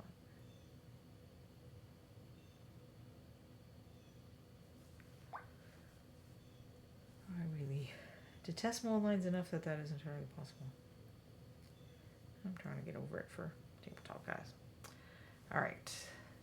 So mostly I was using that in between mix. I want to do some. Oh, I didn't do his face though. Let's see. Oh, we had some raiders. Hi, Sentimental Minis and friends. Thanks for joining us. So I'm not actually painting this bugbear. I painted this bugbear many years ago, or over the space of many years, but I'm editing or revising the bugbear to try to improve the paint job. So right now, I actually added this green color to the shadows of the skin to kind of play on a red-green color contrast. And now I'm adding some more highlight colors because I want to make sure, I mean, his physique is a big part of the character of this miniature, so I want to make sure to accent all his many muscles and stuff. But I hadn't done the immediate stage up here on the face as much. I'll probably go back and paint the lips another color, but in the meantime, I'll just go ahead and highlight them too. And then also the tops of the ears from the back. And then I'll start with some of this brighter color.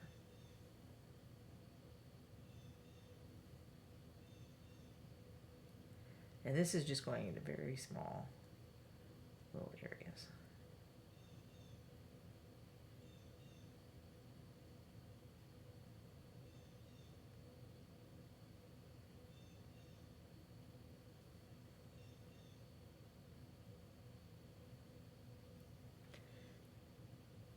Oh, am I still frozen, Quindy? Because I can hear it now, or I can see it moving now. So let me know if it's still frozen, and also let me know if both cameras are frozen. Because if it's just one, that's a different step, I think. Actually, if it's both cameras, I'm not entirely sure what to do, but unfrozen. All right. I suspect, so the weather doesn't seem bad where I am. We were under a weather warning, which I think has expired. But that probably just means the weather has moved on to somewhere near here, and it is interfering with my signal.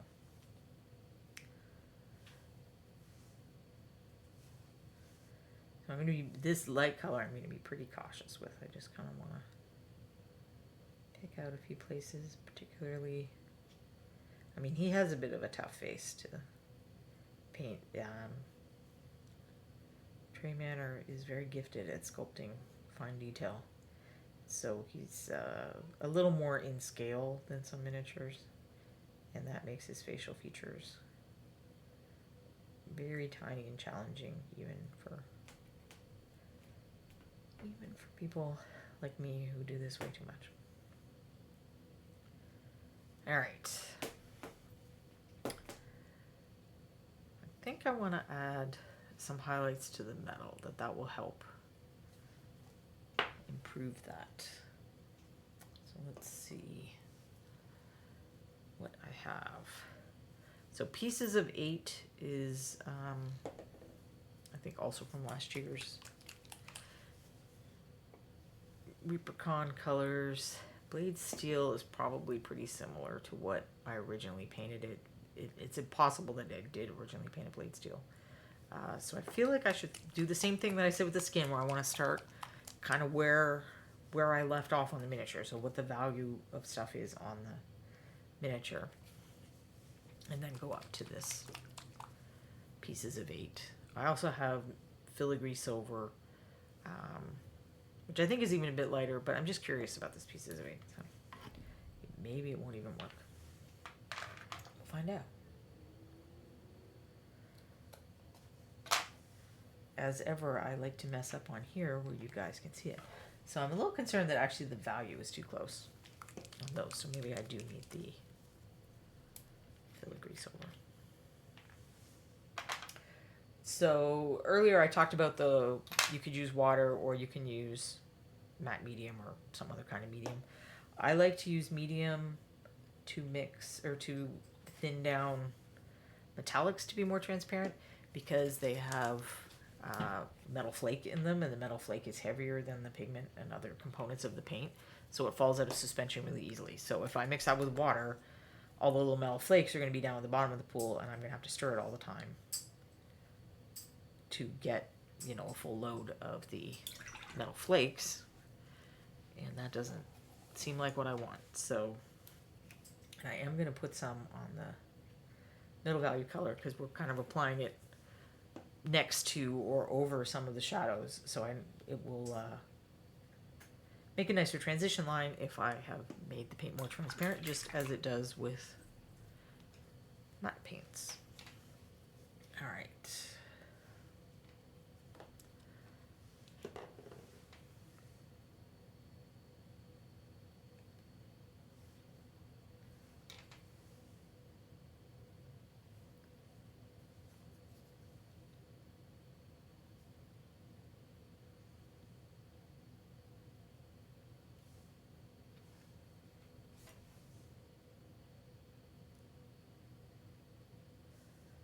Let's start using some of that lighter silver and see if we can get a more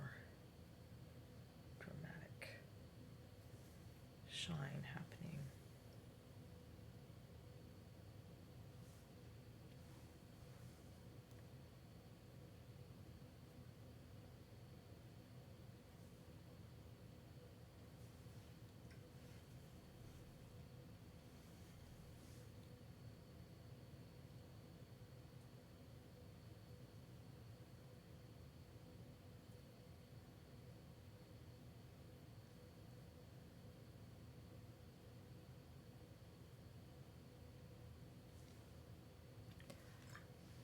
I feel like I had a little spot. Yeah, so I had a little spot where the metallic has rubbed off.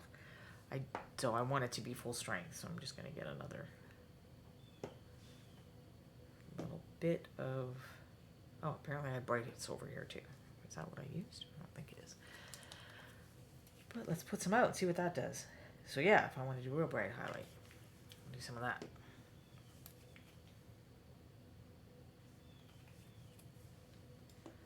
I'm not going to thin it as much because it would likely go just as a dot to be sort of that hot spot reflection that you get with metal colors. But I'm also going to take my original bright silver at full strength to dab onto the part where it had rub off.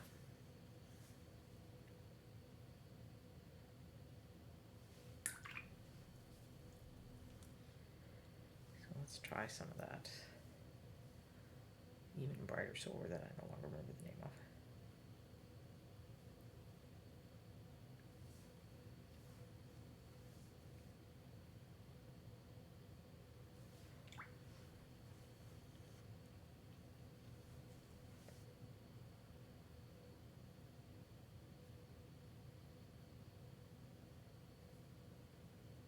Do some of these too. Because these are some of the areas where I think I actually did too much weathering and stuff, and then I kind of lost the shine of the metallics.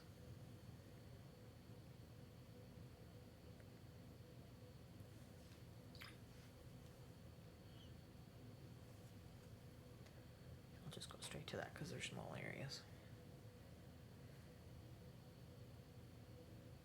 So I'm trying to keep that super bright silver just on the tip.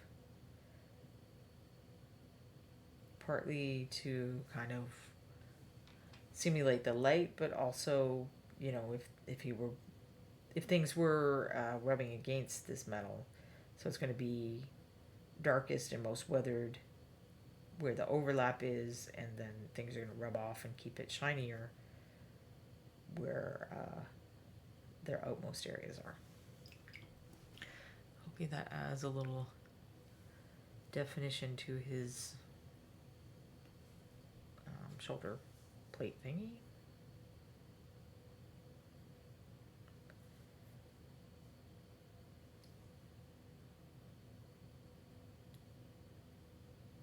This weapon is just a tough shape for me to figure out how to paint it to look interesting.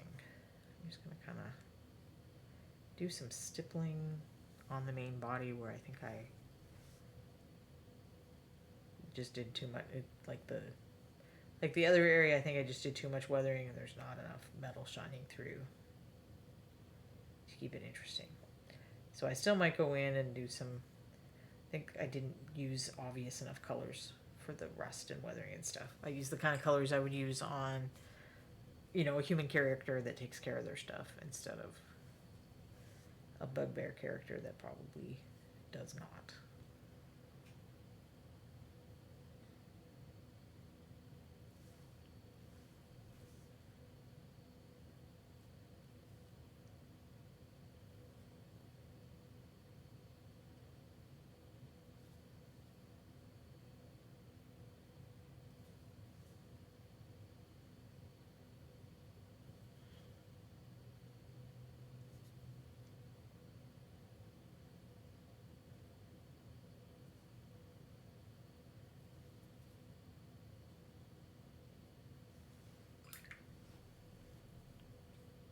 It's not always making a huge difference, but sometimes the revision phase doesn't seem like it makes a huge difference, but stuff kind of comes together to take it up to another level.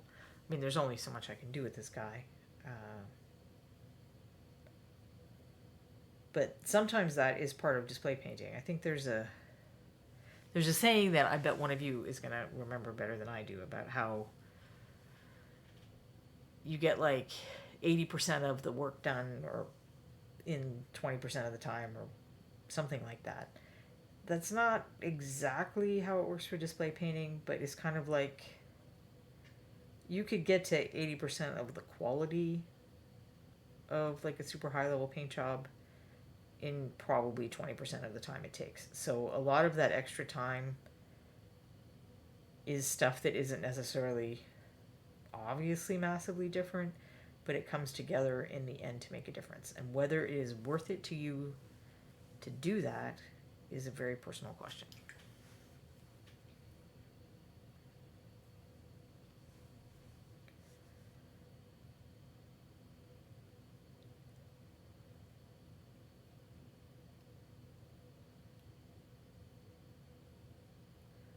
But like the stuff we were talking about at the beginning of the stream, so if you weren't here at the beginning, you may want to go back and watch the video on demand.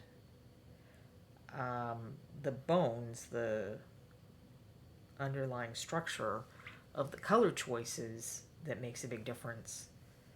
That's in your 20% of the time. And it really does make a huge difference whether you're doing that quick paint job or you're spending hours and hours and hours trying to make a wonderful gift for somebody or do a contest entry or something.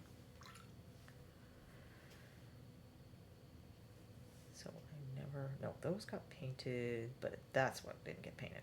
All right, so I had done the liner over those studs first, so I'm trying to, or rivets or whatever they are. So I'm trying not to go over the dark line that's around the bottom of them to make the cast shadows and add the definition. I'm just trying to go over the top, and then that one beside his ear is going to be a little bit tricky.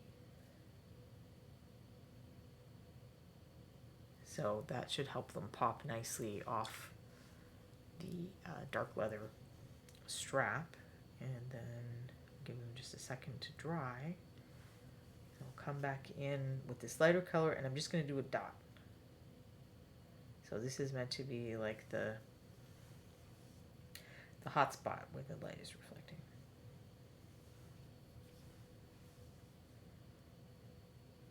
And I'm not going to do a dot on the one right under his ear because the light isn't getting there to reflect as much. Valander says the 80% rule is applied to painting. 80% of your time is spent on 20% of the job. Yeah, so the polishing thing, it does take time. Now, I think it's worth kind of doing, if you're spending any time at all on a miniature, after you're done or after you think you're done, sit with it a little while, then take a good hard look at it, and then come back and see if there's any things like what I'm doing here. If I glaze the skin red, will that help it stand out more against this? Or if I add another layer of highlight, or if I just add some lining somewhere. And that kind of thing, even on, like something that I'm painting for the Reaper web store or something, I often wouldn't spend more than an hour doing that. But it can have a pretty nice impact on the end result. So I also didn't paint all of these little rivets, but I think that's more of an off-stream thing. I don't know. Do you guys want me to finish this guy next stream, or finish him in my own time, and you'll just look at pictures on the blog later of before and after? So let me know in the chat if you. I guess 1 for let's work on him some more next week. And 2 for you'd be interested in seeing before and after pictures, but you don't really need to see any more painting on the figure. Because I never really did get to the hair or the fur on the accessories.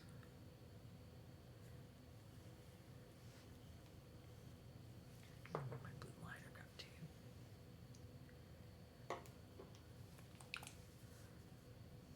Nope, that's not it.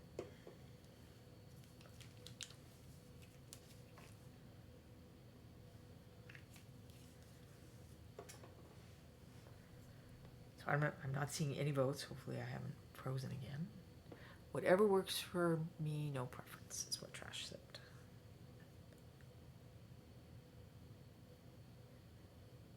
So I am going to add some more lining here. These big chunky characters, I don't know if you can have enough lining.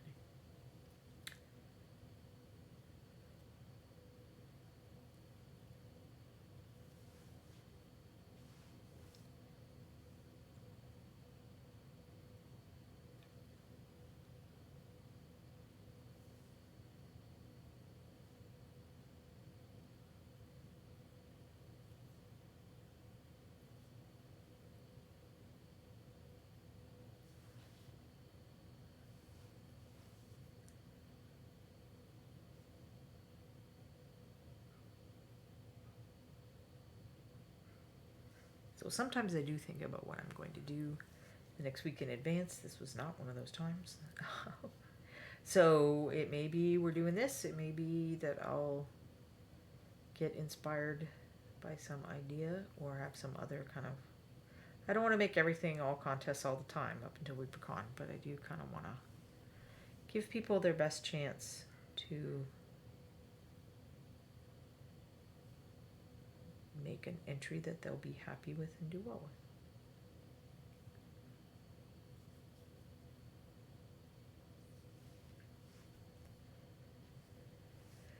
So around these straps is an area where I do not think that I did lining originally.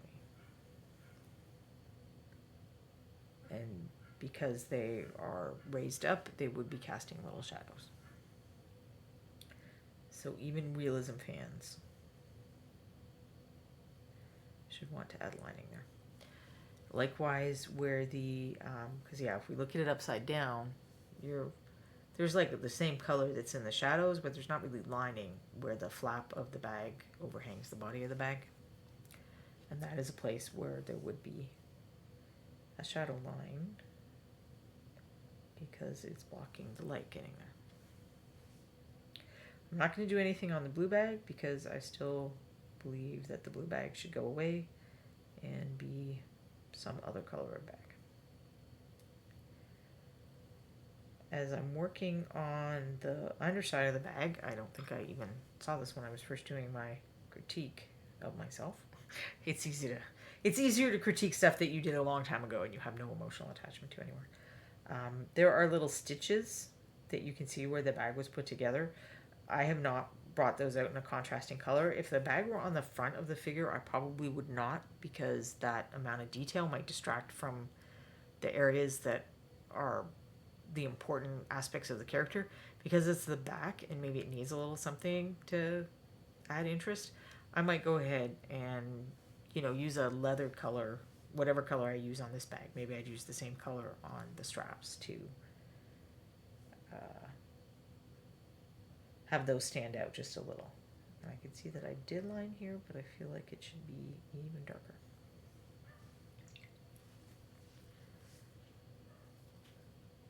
So I'm going to turn them over now and see. I don't feel like it's really obvious that I put green in the shadow areas of that red, but I do feel like it helped deepen those folds, even if it's not obvious. Let's see. So we're at 5. I started a little late, so I'm okay to go a little bit longer, but I don't want to keep Quindy and Justin too long.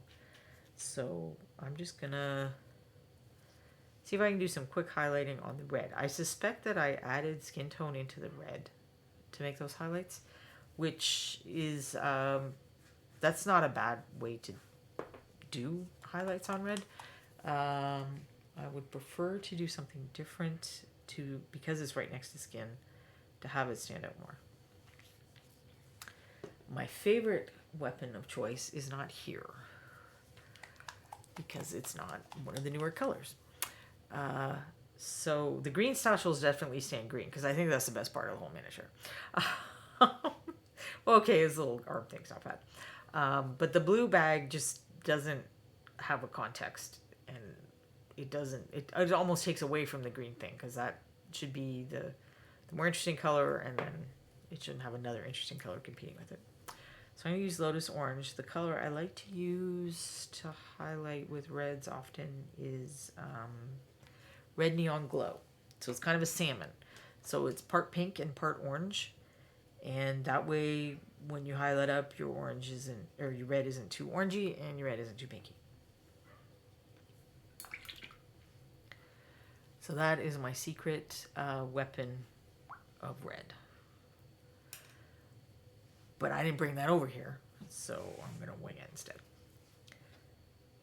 So I'm actually going to start with the more saturated red, since I think I almost took the saturation down too much on the original one because I was using the skin colors.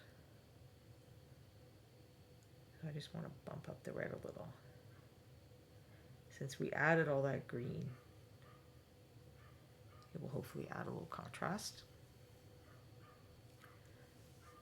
And I am kind of using a slightly orange color, but that's okay. It's kind of almost a, it's not a full rusty orange color, but it's not like a super bright saturated orange, so it should be fine. And then I'll go to the straight up. That was a Kickstarter color, I believe. So that is Lotus Orange. Some of you might have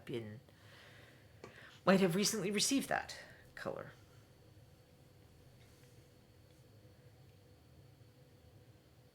If you were in the Kickstarter and have received your package.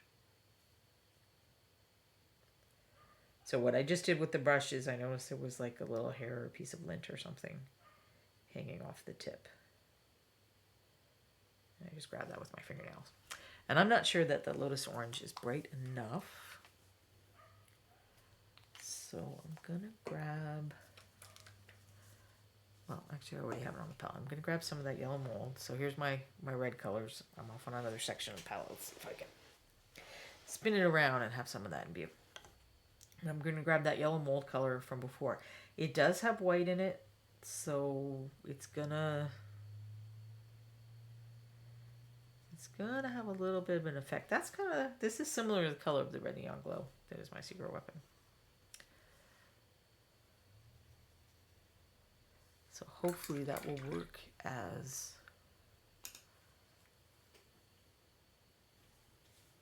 a highlight.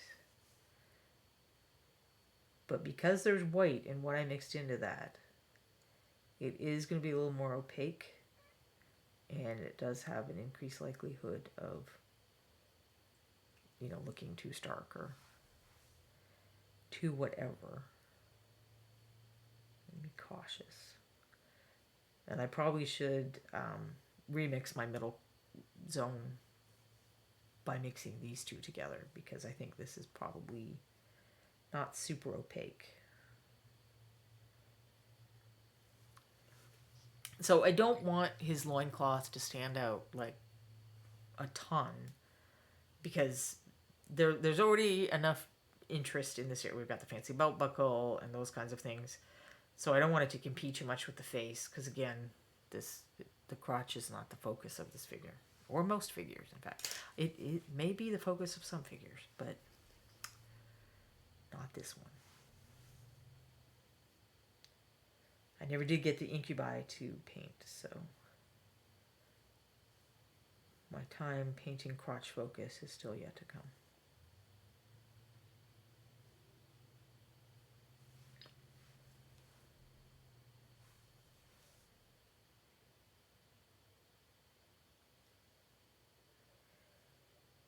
So this is where I was talking about how you might do, you know, go over and do revise, improve, edit kind of thing at the end of painting a miniature. Because all that other foundation is there, this is not taking much time at all. In fact, this is so little time that I'm seeing areas that haven't even really dried that I should not be painting on yet. But I like to live dangerously on stream, maybe not in the real world. So I'm doing it anyway.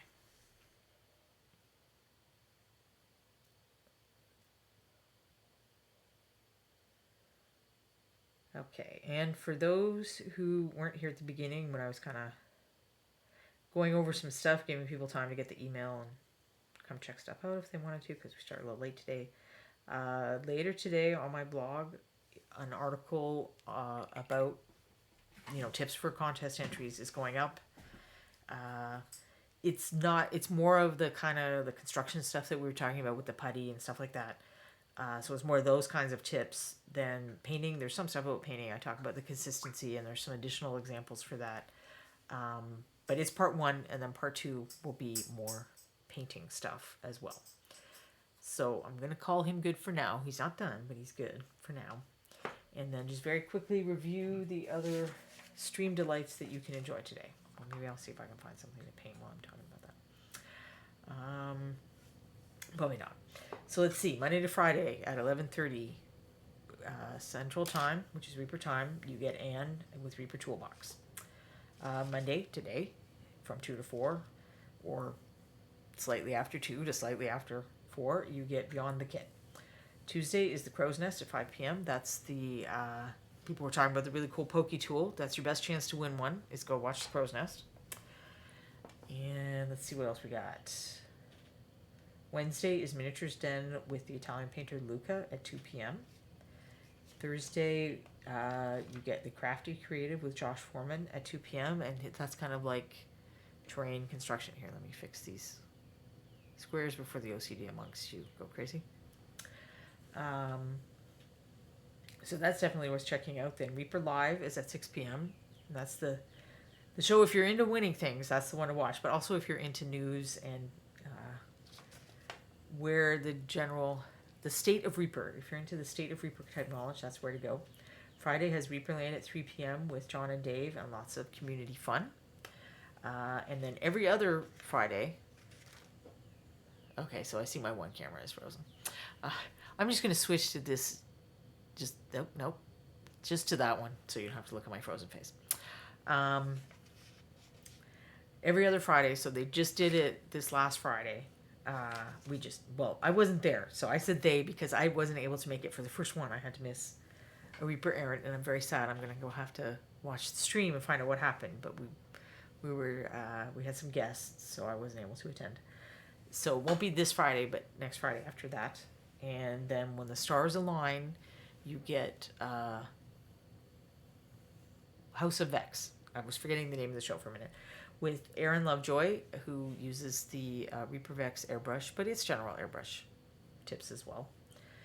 And Saturday at 3 p.m. is Painting Platinum with the current paint mixer and designer and painty person extraordinaire, Sadie, who continually talks about changing your show to another time, but I do not believe that it has happened yet. So look for her Saturday, assuming that she isn't exhausted from fulfillment or something. I think I saw someone say that it was just stragglers. Trashorama says the one weekend the warlock was missing, they fight a demon. I did tell Frank in advance, so that may or may not have been a coincidence. I don't know. I don't know if he just went ahead with what he originally had planned, or if he switched things up a little for them so that they didn't have my sage advice in dealing with demons. Thank you very much for watching and your patience with our slow start. I know that Quindy is going to find a raid for us, so it'll be someone fun to watch and support. And I hope you have a great day. Well, actually, I have to wave here because my face cam died and it wasn't worth changing.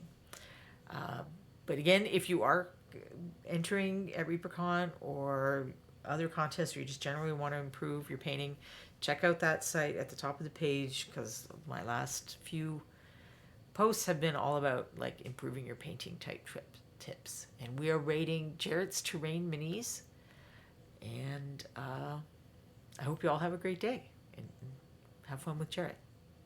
Bye.